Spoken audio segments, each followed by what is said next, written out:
গল্পটি অসুস্থ মা এবং ছেলেকে নিয়ে। মা খুব অসুস্থ, মেঝেতে শুয়ে আছেন। খুব অসুস্থর কারণে সে কোনো কাজ করতে পারছেন না। তার ছোট ছেলে মায়ের মাথায় পট্টি দিয়ে দিচ্ছে পানি দিয়ে। সারাক্ষণ পাশে বসে আছেন।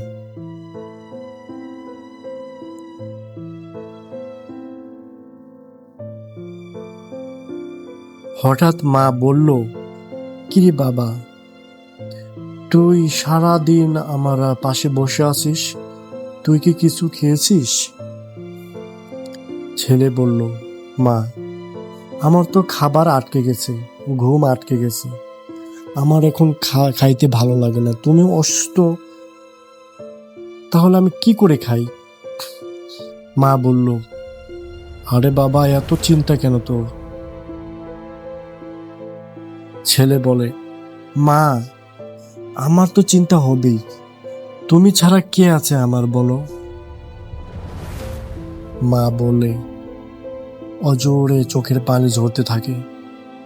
এত স্নেহ, এত ভালোবাসা, এত আদর ছেলের চোখে কবেই বা জন্ম নিল। ছেলের ভালোবাসা দেখে মা মুগ্ধ হয়ে গেছে। মা ও ছেলে কথা বলছিল।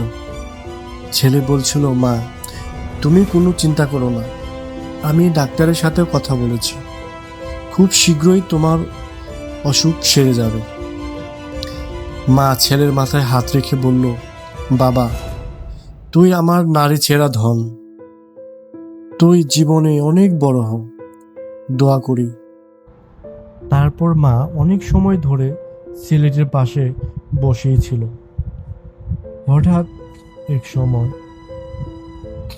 মা ছেলেকে ঘরে ডেকে বলল, বাবা, তুই তো অনেক ছোট, তোর এত চিন্তা করতে হবে না, দেখবি আমি ঠিক হয়ে যাব এক সময়। ছেলে মায়ের হাত ধরে বলল, মা, তুমি অযথাই টেনশন করো, আমি আছি না, তোমার কোনো চিন্তা নেই, আমি তোমাকে ওষুধ কিনে সব রোগ সারিয়ে দেব, তুমি একদম চিন্তা করবে না। মা, এভাবে